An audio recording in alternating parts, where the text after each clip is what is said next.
दोस्तों, हम अक्सर स्नान को एक साधारण रोजमर्रा की गतिविधि मानते हैं।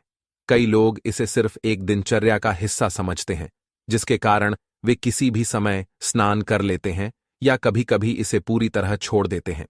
लेकिन क्या आप जानते हैं कि हमारे पवित्र शास्त्रों के अनुसार स्नान एक अत्यंत महत्वपूर्ण और शुद्धिकारी कर्म माना जाता है? वास्तव में, यह हमारे सभी प्राचीन ग्रंथों, जैसे कि पुराणों और शास्त्रों में एक विशेष स्थान रखता है। स्नान केवल शरीर की सफाई का माध्यम नहीं है, यह आत्मा, मन और शरीर तीनों को शुद्ध करने का एक आध्यात्मिक कृत्य है। जब तक हमारा शरीर शुद्ध नहीं होता, तब तक मन और आत्मा भी शुद्ध नहीं हो सकते। और जब तक मन और आत्मा शुद्ध नहीं होते, तब तक कोई भी धार्मिक या सांसारिक कार्य सफल नहीं हो सकता। यही कारण है कि हमारे शास्त्रों में यह कहा गया है कि किसी भी महत्वपूर्ण कार्य की शुरुआत से पहले शरीर को उचित स्नान से शुद्ध करना आवश्यक है। यदि ऐसा नहीं किया जाता, तो उन कार्यों में बाधाएं उत्पन्न हो सकती हैं और वे सफल नहीं हो पाते। शास्त्रों में स्नान के लिए कई महत्वपूर्ण नियम और विधियां बताई गई हैं। यदि हम इन नियमों का पालन करते हैं, तो न केवल हम अपने शरीर को शुद्ध करते हैं, बल्कि मानसिक और आध्यात्मिक लाभ भी प्राप्त करते हैं। स्वयं भगवान श्री कृष्ण ने स्नान के महत्व और इसे सही तरीके से करने के बारे में बताया है। उन्होंने कहा है कि जो कोई भी शास्त्रों में बताए गए विधि विधान से स्नान करता है, वह सभी पापों से मुक्त हो जाता है और उसे समृद्धि, सुख और शांति प्राप्त होती है। हमारे शास्त्रों के अनुसार जब कोई व्यक्ति स्नान करते समय विशेष मंत्रों का जाप करता है, तो उस जल में ही पवित्र गंगा का वास हो जाता है और उस व्यक्ति का जीवन धन्य हो जाता है। जैसे गंगा स्नान सभी पापों को धो देती है, वैसे ही स्नान के दौरान मंत्रों का जाप करने से जल शुद्ध हो जाता है और उस व्यक्ति पर दिव्य कृपा बरसती है। भगवान श्री कृष्ण ने स्नान करने की विधि, सही समय, मंत्र और यहां तक कि बीमार व्यक्ति के लिए स्नान का तरीका भी बताया है। उन्होंने यह भी समझाया कि स्नान के तुरंत बाद क्या करना चाहिए।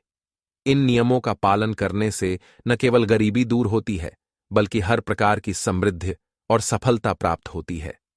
स्नान से संबंधित सबसे महत्वपूर्ण नियमों में से एक है ब्रह्म मुहूर्त में स्नान करना। यह समय सभी आध्यात्मिक क्रियाओं के लिए सबसे शुभ माना जाता है। ब्रह्म मुहूर्त रात के अंतिम चरण में होता है, जो सूर्योदय से लगभग 1.5 से 2 घंटे पहले होता है। आमतौर पर यह समय सुबह 4 बजे से 5 बजे के बीच का होता है। शास्त्रों के अनुसार इस समय वातावरण में शक्तिशाली और दिव्य ऊर्जा होती है, जो आत्मशुद्धि और प्रार्थना के लिए सबसे उपयुक्त होती है। ब्रह्म मुहूर्त में स्नान करने से न केवल शरीर शुद्ध होता है, बल्कि मानसिक स्पष्टता और आध्यात्मिक जागरूकता भी बढ़ती है, जिससे पूरे दिन के कार्यों में सफलता प्राप्त होती है। इसके विपरीत सुबह 8 बजे के बाद स्नान करने की अनुशंसा शास्त्रों में नहीं की गई है। तब तक वातावरण में दिव्य ऊर्जा कम हो जाती है, जिससे व्यक्ति में सुस्ती और थकान का अनुभव हो सकता है और उसका दिन निष्क्रियता में व्यतीत हो सकता है। जहां तक विवाहित स्त्रियों की बात है, विशेष रूप से जो पारंपरिक नियमों का पालन करती हैं, उनके लिए शास्त्रों में बाल धोने के कुछ विशेष नियम बताए गए हैं।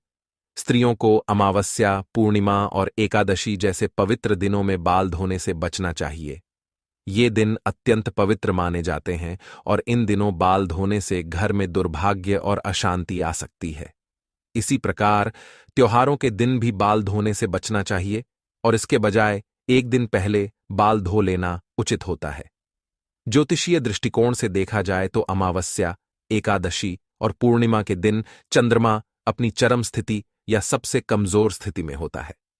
इन दिनों बाल धोने से विशेष रूप से विवाहित स्त्रियों के लिए पारिवारिक जीवन में विघ्न उत्पन्न हो सकते हैं। सोमवार का दिन विवाहित स्त्रियों के लिए बाल धोने के लिए शुभ माना जाता है, लेकिन यदि कोई उपवास कर रही हो तो बाल धोने से बचना चाहिए।